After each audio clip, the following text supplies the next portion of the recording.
Diamondbacks re-signed two veterans from the 2023 World Series roster. Is their experience the secret to unlikely success in 2026? We're talking all that and more right now on the T-Backs podcast. Baseball is back. Perdomo makes the play. And a high fly ball. No doubt about this. Home run Marte.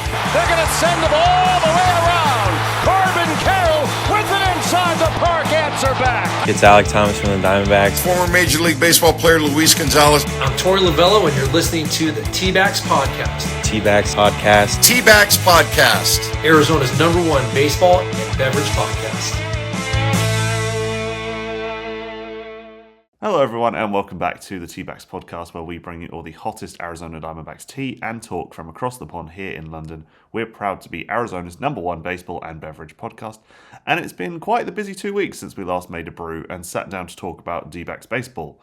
A couple of days after our last show, we were chatting about spring training, and we saw the Diamondbacks dipping their toes back into the trade market as popular utility man Blaze Alexander was traded to the Orioles in exchange for a highly rated bullpen pitcher Kade Strowd. Now, I think losing Blaze is certainly a blow, but we've got a well-regarded arm in return who last year in the Bigs put up a line of 171 ERA, 26 innings with a .23 K percentage. He's got strong cut fastball, solid movement and stuff in a sweeper and curveball, and is only 28 with 1 year of MLB service time and won't even be eligible for arbitration until 2029. Now, I'm not proclaiming to be an expert when it comes to all things in the bullpen, and you'll probably decide that for yourself when you hear some of my opinions I've got coming up later in the episode. But this is seemingly a strong candidate for that bridge closer role that Mike Hazen has previously talked about. Kade Strowd is a guy who quite a lot of guys in the Orioles fan base were disappointed to see departing their organization online. So I think, picking up a guy, sub-2 ERA, plenty of team control, plenty of room to develop still, got plenty of years in terms of just like his peak years as a relief pitcher coming up. That's good. That's a valuable addition to the pen. And let's be honest, like trading Blaze, we like him, we love him, cool name, decent bat, but we are not short on utility players in the organization. Tim Tower, of course, can fill pretty much any role we need him to. Jordan Lawler is set to see time in both the infield and outfield this spring. And I think a few people are also forgetting that Ildemaro Vargas is sitting in pretty Reno should we need him there too. And he'll be in spring training as a non-roster invitee, so plenty of stuff to work with when it comes to the utility role. I think, I'd like to see Tommy Troy get a shot at that spot too. I think it's a bit early for somebody like Demetrio Castantes or Kason Cunningham to be considered, but Tommy Troy absolutely should be knocking on the door of the major leagues this season, if not, this spring training. So I think, trading Blaze, the right thing to do. It does leave us a little short-handed, but apparently we are looking to trade for more utility things, and we'll talk about that further down the line in the terms of the order of this podcast. But there you go. There's your update. Following on from that, hot on the heels of that news, came some more bad tidings that Corbin Carroll has injured his hand before spring training has even started. He's fallen victim to the same injury that sidelined Francisco Lindor and Jackson Holliday already this spring. Now, before this happened, I had absolutely no idea what the hamate bone was, but supposedly it's a 3 to 4 week stint on the sidelines with a fractured hand bone. But supposedly it can also seriously affect long-term power production in a way that will take the player much longer to get used to in terms of feeling out whether or not they're confident putting the whole stress of the swing on the back of their hand. So definitely not the news that D-backs fans wanted to hear, especially with the other core outfielder, Lourdes Gurriel Jr., out injured too with an ACL. Even if both of them are set for a speedier than we might have thought recovery, with Lourdes apparently basically ready to DH in spring training games and Corbin back training at Salt River already, despite the fact it's the day after his surgery on that bone, it still does leave a glaring hole in the power and production department in the outfield. And while I'd love to see Alec Thomas hitting his Barry Bonds era, I reckon the D-backs are definitely in the market for a stable, familiar veteran to slot in that spot. And I think maybe that same thinking has ended up applying to pitching too, if you look at the last couple of weeks in news. That brings us very neatly onto the big headlines from this week, with two veterans from the World Series roster re-signing on one-year deals, but with, I think, very different reactions from the fan base, depending on which deal you're talking about. This all kicked off with the return of former closer, 35-year-old Paul Sewald, who it seemed was past his prime already when the Diamondbacks offloaded him 2 years ago in 2024. However, he's back on a one-year, $1.5 million deal, so arguably, you could say, the front office are back scraping the bargain bin. It was an accusation that was leveled at them when Mike Soroka came back in as the first signing of of this most recent offseason. But, back in 2023, let's not forget Sewald's arrival helped get the best out of other bullpen arms and out of other guys in the clubhouse. It allowed the likes of Kevin Ginkel and Ryan Thompson to excel as 7th and 8th inning staples in a bullpen routine that did get us the NL pennant and a World Series appearance. Not to mention the fact that it brings back the, I think, not always hilarious, but, still pretty creative, "It's time for Paul Sewald to pitch" t-shirt. I think you can take those off the sale around now, put them back at full price. There you go, extra income coming in. So yeah, even if Paul Goldschmidt's not coming in and paying for himself in jersey sales alone, maybe we'll make an extra $100 from people who think, yeah, it's fun, let's buy an ironic Paul Sewald t-shirt. I also think that part of this signing is based around having, just more experience in the bullpen, especially given the fact that we were basically throwing anybody from Reno who was able to throw a baseball above 90 miles an hour in there. And it also adds a candidate for the 9th inning job and, trying to compete in the early bits of the season instead of waiting around for Puck and Martinez to return. There is, though, as we've already said, plenty of cause for skepticism. Like every other Diamondbacks pitcher at the moment, injury concerns are at the forefront of Sewald's recent career, which was limited to just 42 games in 2024 and just 22 games combined last year across the Guardians and the Tigers, where he posted a 4.15 ERA and only picked up 2 saves in 5 games that he finished. So, he doesn't really seem to still be the caliber of closer we've been looking for in recent months, but if he can discover a little bit of form through spring, take the load off the more inexperienced bullpen guys, given, especially in this last week, also the loss of current closer-elect Andrew Solfrank, who's going to be out for the entire year in 2026 after undergoing shoulder surgery, then, at least on paper, it is an improvement on a bullpen that looked incredibly thin on dependability going into this week. Now, the most recent and biggest story of the past couple of days, and I think the thing that you're all tuning in to hear me talk about, is the return of ace pitcher Zach Gallen, who penned a 1-year, $22 million deal as of yesterday. You all know what's been going on with a lot of free agents this year. With the lockout approaching, a lot of teams have been really conservative in their offers and who they choose to sign, and the Milkman had been stuck in a little bit of free agent limbo, and has apparently accepted terms that were offered basically equal to what the qualifying offer was to return to the desert. Although over $13 million of the 22 he's going to be receiving will be deferred, meaning the market value for Zach Gallen next year is at just about $8 million, which is really pretty good when you consider it's reported that Gallen eventually did end up getting the multi-year offers he was looking for, but chose to stay in Arizona for 1 more year instead and kind of maybe bet on himself to have a better year, which, is not unlikely given how they rebounded from a rough start in the second half of 2025. It makes sense, I think, from both sides to say, okay, here's the deal.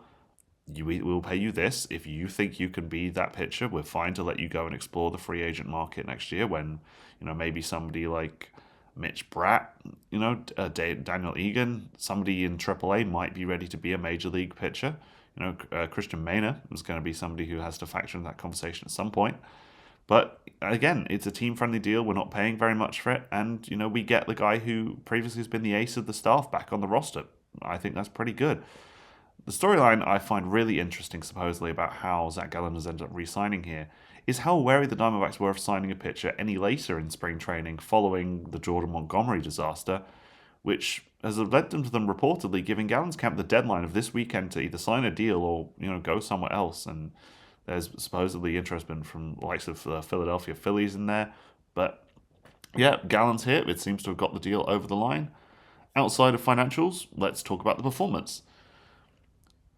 Zach Gallen's deal has been, much more better received than Paul Sewald's, but yeah, Gallen isn't exactly the Cy Young caliber pitcher on paper right now either, and I'm just going to let that comment settle for a minute because I know some people are getting incredibly hyped that Zach Gallen is back. I think we have to really just temper the expectations a little bit. The final line last year was a 13-15 record, which, 13 wins, nothing to sniff at, but a 4.83 ERA and a career-low 1.1 WAR across 33 games. Yeah, not great. But a lot of that poor performance was front-loaded in the year. He allowed at least 5 earned runs per 9 in each of the first 4 months and took a 5.40 ERA going into the All-Star break, with a 5.60 mark across 127 innings by the trade deadline. And yeah, he was widely considered to be on the trade block. It was ultimately ended up being his compatriot, Merrill Kelly, who was moved out of the starting rotation, which gave Zach Gallen a shot to finish the season strong, and he did. He tossed quality starts in 8 of his last 11 outings. turning in a 3.32 ERA across his final 65 innings of the season at 30 years old.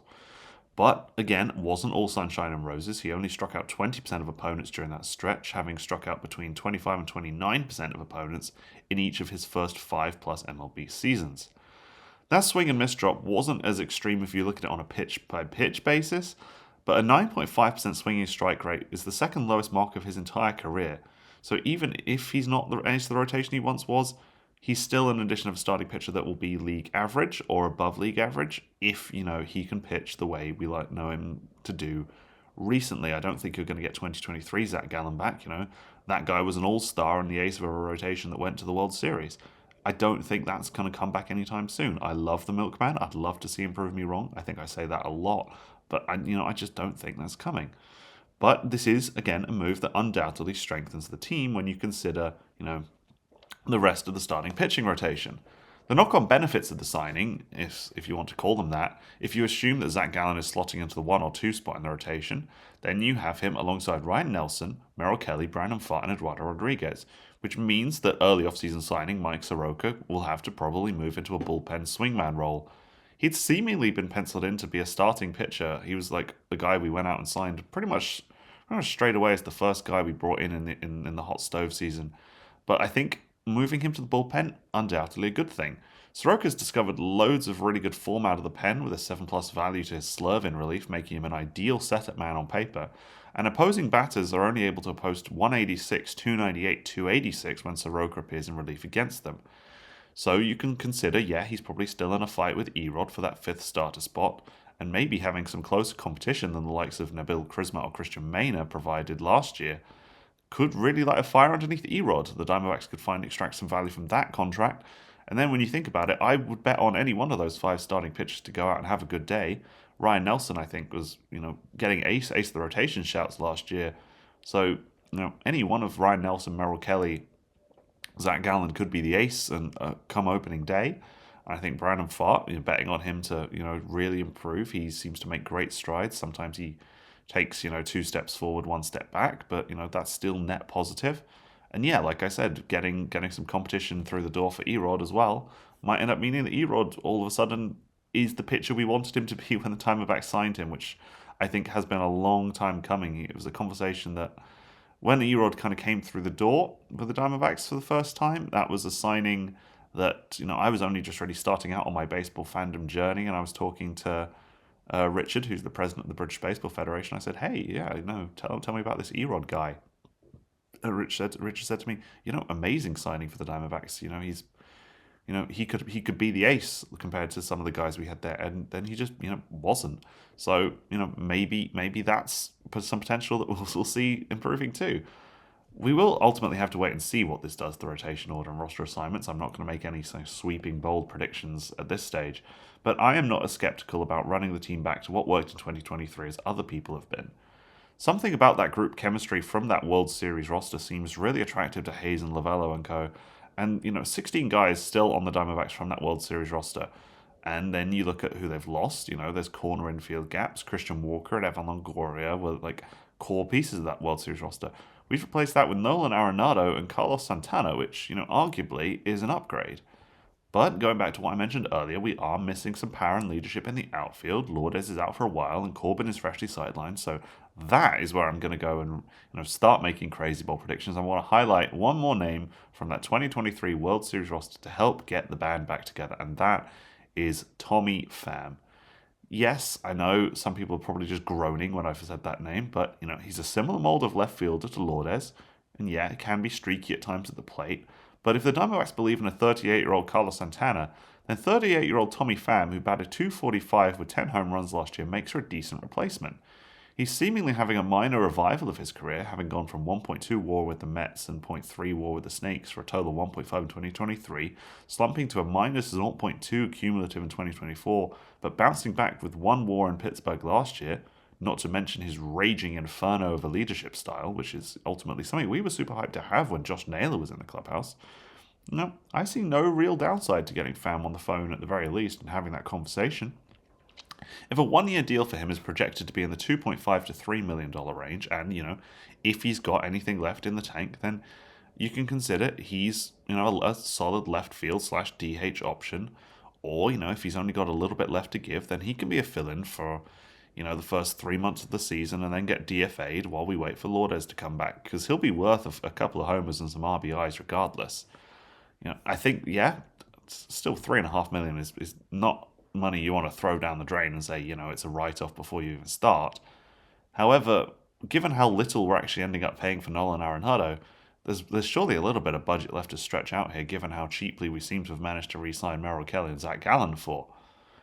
The real question, though, is what is next on the horizon? Given that all of this turmoil has been going on and we're still really not sure what the hell the lineup's going to look like right now, Jorge Barrosa is our starting right fielder. I don't really know who's going to be playing in left. Probably Jordan Lawler with Alec Thomas in the middle, and there's maybe 3 homers a season left in that outfield right now. I think, the fact that we're still in the market for a utility man, as the front office has confirmed, to replace Blaze's spot, despite Lawler earmarked for reps in left and Ryan Waldschmidt knocking on the doors on roster invite in spring training.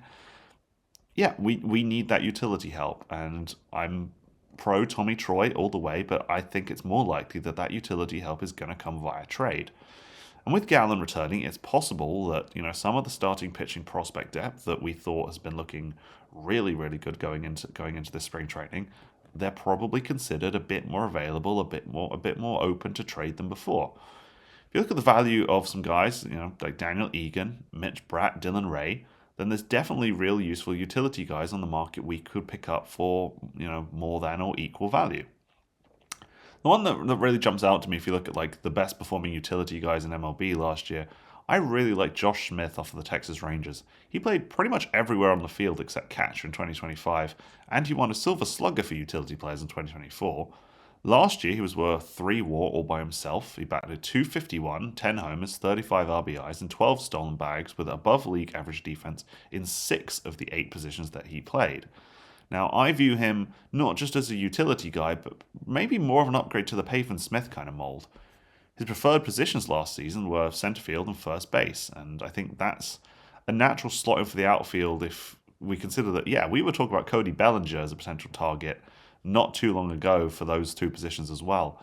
But it's a natural slot in the outfield if we need Lourdes to move to the corners to cover for Corbin or Lourdes. In theory, Josh Smith would be the perfect swap for some starting pitching prospects, considering that we cleaned Texas out of their top pitching prospects in exchange for Merrill Kelly at last year's trade deadline. I would say that giving them back, David Hageman, along with, somebody like Carlos Villarhonda, he's a teenage catcher with a decent ceiling. You may not be aware of him in the organization, but he's coming.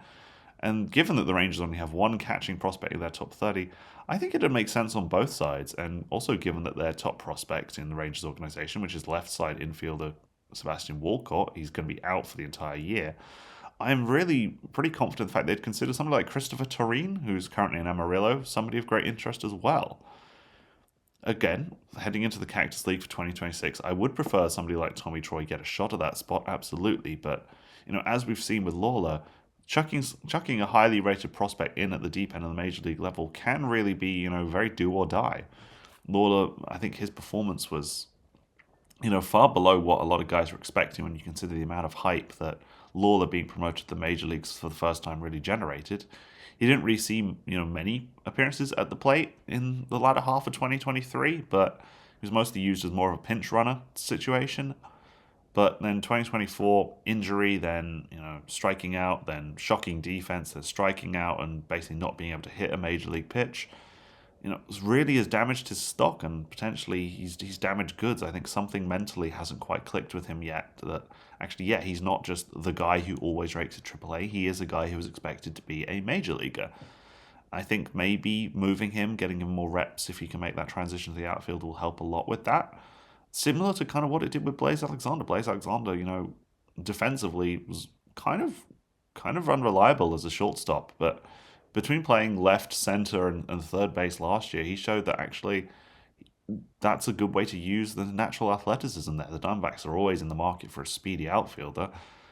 take away the stress of, having to do the snap second reaction balls from Jordan Lawler where, it'll be an error or it'll cost us an out, which can potentially cost us a run, which can potentially cost us a game. I think that kind of snowballing mental issue for Lawler, that's not something we're going to be able to fix by just saying, okay, don't worry, have faith in yourself, we're going to back you to play the infield.